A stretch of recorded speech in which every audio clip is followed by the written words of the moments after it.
When given these shapes, I wanted you to analyze them and see what you noticed. Something that you should have noticed is, for all of these shapes, we have more than one two-dimensional shape combined into it. And so that is what we call composite figures. So right now, go ahead and write down that definition. Composite figures. It can mean the same thing as compound figures, and we know that compound means two or more. So if I'm talking about composite figures, I am talking about a figure that has two or more two-dimensional shapes. Make sure that you have that definition down. Okay, so let's go ahead and start an example. This is going to be my example number 1. Yes, you need to make sure that you are also getting it down. If I'm looking at this shape, what do we think that we can break this up into? Now there's two ways you could have broken up this shape. One way is breaking down and having a rectangle here and another rectangle here. Or you might have broken up like this, where I have this longer rectangle here and this square right here. Since this is the one that I've done, let's go ahead and stick with this one. So I notice that I have a square here and a rectangle here.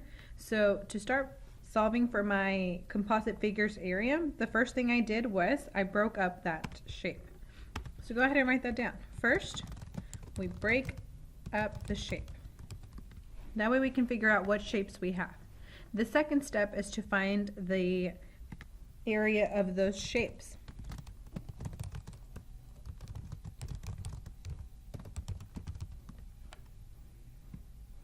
And so that's what we're going to do. So let me go ahead and get started with the square first. To find the area of a square, it's actually the same formula as a rectangle because a square is a rectangle. And if you look in your formula chart, to find the area of these, we have to do base times height for both of them. So if I'm looking at my square first, I see that the base is 6 and the height of that is also 6. And I know that 6 times 6 gives me 36. Now to solve the area of my rectangle, I need to figure out this piece right here. Now I know this chunk right here is 6, and then I know that all of this together equals 9. So this piece right here will be 3. So that means that my base is 9 and my height is 3. And when I multiply 9 times 3, I get 27. So far I have broken up my two shapes. Sometimes I'll have more than two, that's fine. I have found the area of each one of these shapes. And then the last step will be to either add or subtract the areas. Now for this shape, I have them together. So since I'm putting them together, then I'll need to add for this example. I would need to add 36 for my square and 27 for my rectangle. When I add that together, I know that my area is 63. And let's make sure we put a label on that. It said meters, and since it is area, we're putting squared. And that's it. So for composite figures, I know that I have more than one shape together, and the steps for that is first breaking up the shape, then finding the area of each one of the shapes, and then adding or subtracting those areas. Let's move on to our next example.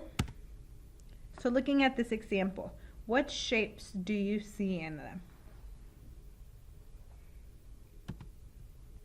Okay, the first thing you might have noticed is when I break up my shapes, we have a semicircle and we have a rectangle. Now a semicircle is the half circle that I have right here, this space right here. Oops, sorry. That's my semicircle. So let's go ahead and start solving for the area of that circle first. Now the formula for the area of a circle we learned earlier this week is pi r squared. I know that pi is 3.14 approximately. And for this shape right here, I know this piece right here is my diameter, and I can see that it is equal to 14, but I need the radius for this formula. So what do you think that radius is going to be? If you said 7, you're correct. All you had to do was cut it in half. So I have 7 squared. The first thing I need to do is get rid of that exponent. So that means that I'm going to be doing pi times 49. So go ahead and solve that right now. Let's see what you get.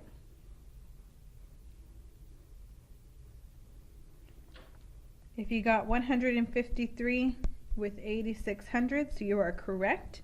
Now, this formula is for a full circle, and we made note that we have half of a circle. Since we have half of a circle, what do you think we're going to have to do? If you said divide by 2, you are absolutely correct. So let's go ahead and cut that area in half. Let's see what you get. Okay, so for this semicircle, you should have gotten the area of 76 and 93 hundredths. Now let's move on to a rectangle. Our rectangle is a bit easier. For our rectangle, we do base times height. I can see that the base is 8.5, and the height of it is that 14. So go ahead and multiply those two. Let's see what you get. If you got 119, you are absolutely correct. Now, the last step is, so we've done step number 1, breaking up the shapes. We've done step number 2 is solving for those areas. And now for step number 3, we need to either add or subtract. So think about looking at this shape. Do you think they added the circle on top of it, or do you think they cut that circle out?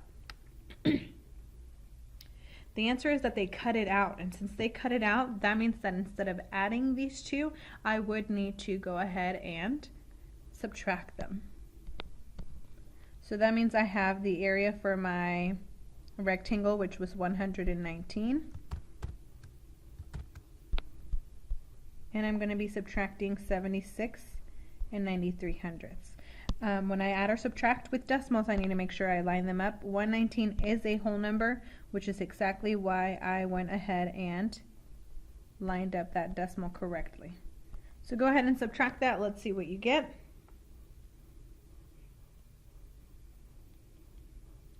Should have gotten 4207, and let's not forget our measurement was feet squared. And so that is my final answer for this problem.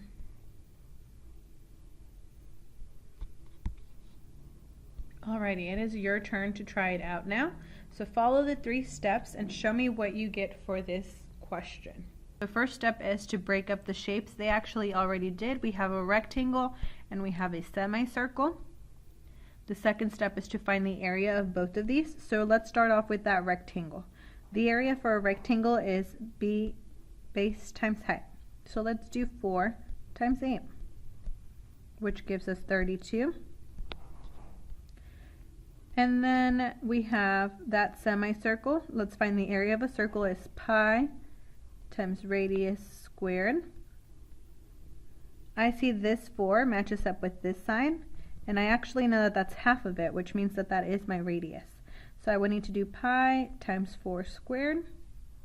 4 squared equals 16, and then we needed to multiply that with pi's approximation, which is 3.14, and that would have given you 50.24. Now this is the area for the full circle, and we have only half a circle. So the last step would be to divide this by 2, which should have given you 25.12.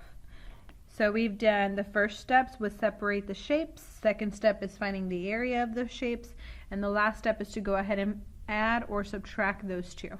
Since this semicircle is attached to the rectangle, that meant that they added those. They combined those two, and so that means that I would need to add my 2 areas. And so you should have gotten 57 and 12 hundredths meters squared.